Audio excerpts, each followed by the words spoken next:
الرحيم اللهم إني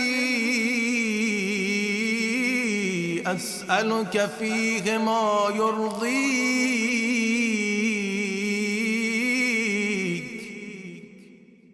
وأعوذ بك مما يؤذيك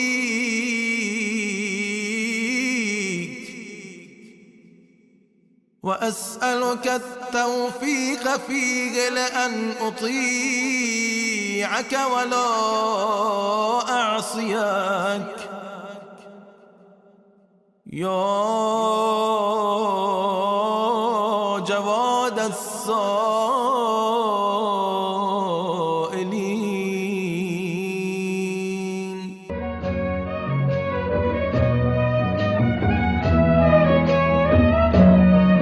بسم اللہ الرحمن الرحیم.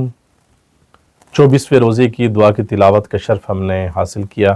اس دعا میں ایک معرف کا خزانہ چھپا ہوا ہے، لیکن مختصر سے ہم کچھ نکات آپ کی خدمت میں پیش کرنے کی سعادت حاصل کریں گے. اللہم انی اسألک فیہ ما یرضیک. اے اللہ، میں تجھ سے اس چیز کا سوال کرتا ہوں جو تجھے راضی کرے. یعنی پروردگارہ، میں ہر اس کام کا تجھ سے سوال کرتا ہوں، ہر اس کام کا خواہش مند ہوں کہ جو کام، جو فعل تجھے راضی کرنے میں مددگار ثابت ہو. اللہ تعالیٰ کی رضا ایک انسان کے لیے بہت ضروری ہے. اللہ تعالیٰ کی رضا ایک مومن کے لیے حقیقی اور اصلی مقصد ہے. امام علی علیہ السلام بھی اس بارے میں فرماتے کہ رضا اللہ غایتن، کہ اللہ تعالیٰ کی جو رضا ہے وہ ایک مقصد ہے، وہ ایک غایت ہے. لا تدرک الا بطاعتہ.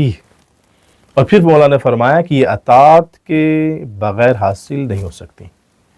یعنی اللہ تعالیٰ کی رضا ایک مقصد ہے جو اطاعت کے بغیر حاصل نہیں ہو سکتا. یعنی اس مقصد کو حاصل کرنے کے لیے، پروردگار کی رضا حاصل کرنے کے لیے ہمیں کیا کرنا ہے؟ وہ اطاعت کرنی ہے، اللہ تعالیٰ کی اطاعت کرنی ہے، وہ میں اللہ تعالیٰ کا مطیع بننا ہے. اور آیت اللہ مجتہدی فرماتے ہیں کہ اگر آپ نے یہ جاننا ہو کہ پروردگار آپ سے راضی ہے یا راضی نہیں ہے، تو دیکھیے کہ آپ اللہ سے راضی ہیں. اگر آپ اللہ سے راضی ہیں تو پروردگار بھی آپ سے راضی ہیں. یعنی کیا مطلب ہم اللہ سے راضی ہیں؟ اس کا مطلب یہ ہے کہ کیا آیا ہم اللہ تعالیٰ سے شکوے شکایت تو نہیں کر رہے کہ پروردگارہ فلاں کو تو نے بہت کچھ عطا کیا، مجھے کچھ بھی عطا نہیں کیا، تو میرے ساتھ زیادتی ہے. فلاں کو یہ بھی دیا، یہ بھی دیا، میرے پاس یہ نہیں ہے، میرے پاس فلاں چیز نہیں ہے. یعنی اللہ تعالیٰ سے شکایت کرنا، یہ یعنی اگر ایک انسان اللہ تعالیٰ سے شکایت کرتا ہے تو سمجھ جائے کہ اللہ تعالیٰ اس سے راضی نہیں ہے. پروردگار جس سے راضی ہوتا ہے وہ شکوے شکایات اللہ تعالیٰ سے نہیں کرتا. پروردگارہ ہمیں توفیق عطا فرما کہ ہم تیرے مطیع بندے بن جائیں. وَأَعُوذُ بِكَ مِمَّا يُؤْذِيكَ. اور میں تیری پناہ مانگتا ہوں ان چیزوں سے جو تجھے ناراض کرتی ہے. میرے اللہ، میں ان تمام چیزوں سے بچنا چاہتا ہوں، ان تمام کاموں سے، تمام ان حرکات سے بچنا چاہتا ہوں کہ جو تجھے ناراض کرتی ہے. میرے مالک دو جہاں، اگر مجھ سے پوری دنیا، مجھ سے پوری کائنات راضی ہو جائے، لیکن میرے مالک دو جہاں تو اگر ناراض ہو جائے تو میں نے کچھ بھی حاصل نہیں کیا. لیکن پروردگارہ تو مجھ سے راضی ہو جا، پوری کائنات مجھ سے ناراض ہو جائے تو پھر میں نے کچھ بھی نہیں کھویا. لیکن ایسے کبھی ہوتا نہیں ہے کہ اللہ تعالیٰ کی خلقت جو ہے، اللہ تعالیٰ کی خلق جو ہے وہ انسان سے ناراض ہو اور اللہ تعالیٰ راضی ہو. نہیں، ایسے نہیں ہوتا، بلکہ بندوں کی رضا میں ہی اللہ تعالیٰ کی رضا پائی جاتی ہے. مثلا کوئی غریب ہے، آپ اس کی مدد کرتے ہیں، وہ آپ سے راضی ہوتا ہے. جب وہ راضی ہوتا ہے تو اللہ تعالیٰ بھی راضی ہوتا ہے. آپ کے والدین ہیں، آپ والدین کی اطاعت کرتے ہیں، ان کی خدمت کرتے ہیں، والدین آپ کے راضی ہو جاتے ہیں. جب وہ والدین راضی ہوتے ہیں تو اللہ بھی راضی ہوتا ہے. اب والدین اگر آپ سے ناراض ہو، آپ کو آگ کر چکے ہو، تو سمجھ لیجئے اللہ تعالیٰ بھی آپ سے ناراض ہے، اللہ تعالیٰ نے بھی آپ کو آگ کر دیا ہے. لہٰذا یہ بعض وہ مختلف مواقع ہوتے ہیں کہ جہاں پر بندوں کی اور اللہ تعالیٰ کی رضا جو ہے وہ ٹکرا جائے، جہاں پر بندوں کی اور اللہ تعالیٰ کی رضا ٹکرا جائے وہاں پر ہم نے اللہ تعالیٰ کی رضا کو منتخب کرنا ہے، وہاں پر ہم نے ویلیو اللہ تعالیٰ کی رضا کو دینی ہے، کیونکہ تمام رضاؤں میں اصل رضا اللہ تعالیٰ کی رضا ہے۔ وَأَسْأَلُكَ توفیق، اے پروردگارہ میں تجھ سے توفیق مانگتا ہوں۔ کس چیز کی توفیق مانگتا ہوں؟ میں تیری اطاعت کروں اور تیری نافرمانی نہ کروں۔ پروردگارہ میں تیری اطاعت کو، میں تجھ سے توفیق مانگتا ہوں کہ تیری کبھی بھی نافرمانی نہ کروں۔ میں تجھ سے توفیق مانگتا ہوں میرے پروردگارہ میں ہمیشہ تیری اطاعت کروں۔ اور اس توفیق کا مطلب کیا ہے؟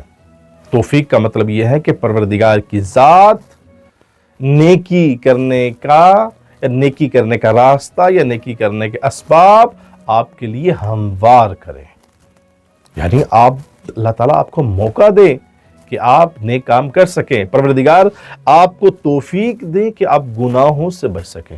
لہٰذا نیکی کرنے کی توفیق بھی پروردگار سے مانگنی چاہیے اور گناہوں سے بچنے کی مدد بھی پروردگار سے مانگنی چاہیے کہ پروردگار ہمیں توفیق دے۔ اور اس کا ایک شاہد خود امام زین العابدین علیہ السلام کا قول بھی ہے، اللہم ارزقنی توفیق الطاعہ، اے پروردگار مجھے اطاعت کی توفیق فرما، وبعد المعصیہ، اور مجھے توفیق دے کہ میں معصیت سے دور ہو جاؤں، میں معصیت نہ کروں، معصیت سے دور ہو جاؤں، گناہ نہ کروں، گناہ سے دور ہو جاؤں۔ ثواب کے لیے نہیں ہوتی بلکہ خود دعا میں بہت سارے معارف پائے جاتے ہیں، معارف کا خزانہ ذخیرہ پایا جاتا ہے، اور یہی دعا انسان کو کمال کی طرف لے کر جاتی ہے۔ یعنی یہ دعا صرف ثواب کے لیے نہیں ہے بلکہ ایک انسان کے کمال تک پہنچنے کا ذریعہ ہے۔ آخر میں پروردگار کی صفات بیان ہو رہی ہیں کہ یا جواد السائلین، اے سوال کرنے والوں کو عطا کرنے والے سخی۔ اللہ تعالیٰ کی ذات سخی، یعنی جواد کا مطلب سخی۔ امام تقی علیہ السلام کا بھی لقب ہے جواد، یعنی جواد کا مطلب سخی۔ پروردگار یعنی خدا کی ذات سے بڑھ کر اس کائنات میں کوئی سخی نہیں ہے۔ پروردگار کی ذات اتنی سخی ہے کہ اپنوں کو بھی دیتی ہے اور غیروں کو بھی دیتی ہے۔ پروردگار اتنا سخی ہے کہ اپنے دوستوں کو بھی دیتا ہے اور دشمنوں کو بھی دیتا ہے۔ ہم بسم اللہ پڑھتے ہیں، بسم اللہ الرحمن الرحیم، وہاں پر اللہ تعالیٰ کی دو صفت بیان ہوئی ہے، الرحمن، دوسری رحیم۔ یہ جو رحمان ہے، رحمان میں عمومیت پائی جاتی ہے، یعنی رحمان اللہ تعالیٰ کا رحم کرنا، اس رحم کرنے میں تمام اللہ تعالیٰ کی مخلوقات آتی ہیں، یعنی تمام انسان آتے ہیں، انسان میں چاہے مومن ہو یا کوئی منافق ہو یا مشرک ہو، کافر بھی ہو۔ پروردگار جب رزق دیتا ہے تو وہ اپنوں کو بھی دیتا ہے، یعنی مومنین کو بھی دیتا ہے رزق، اور آپ دیکھتے ہیں کہ کافرین کو، مشرکین کو، اللہ کے دشمنوں کو، رسول کے دشمنوں، ان کو بھی رزق مل رہا ہوتا ہے۔ یعنی پروردگار کی ذات، اس رحمانیت میں پروردگار کی ذات کبھی کسی پر پانی بند نہیں کرتی، کبھی کسی پر خوراک بند نہیں کرتی، کبھی کسی پر دوسری اللہ تعالیٰ کی جو نعمات ہے دشمنی کی وجہ سے کبھی بھی بند نہیں کرتی۔ کیوں؟ رحمان والی صفت میں عمومیت پائی جاتی ہے، لیکن رحیم کا بھی وہی معنی ہے، لیکن یہ رحیم صرف مومنین کے لیے ہے، یعنی اللہ تعالیٰ کی ذات رحمان سب کے لیے ہے، لیکن رحیم خاص مومنین کے لیے ہے۔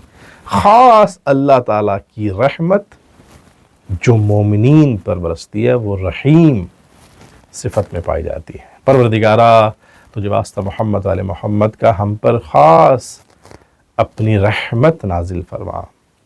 رحمت کا مہینہ ہے، برکتوں اور سعادتوں والا مہینہ ہے، اور یہ عشرہ ویسے بھی عشرہ نجات چل رہا ہے، نجات کا مہینہ ہے، مغفرت کا مہینہ ہے۔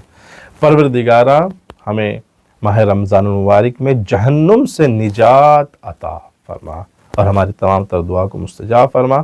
وما علینا الا البلاغ المبین۔ والسلام علیکم ورحمۃ اللہ وبرکاتہ۔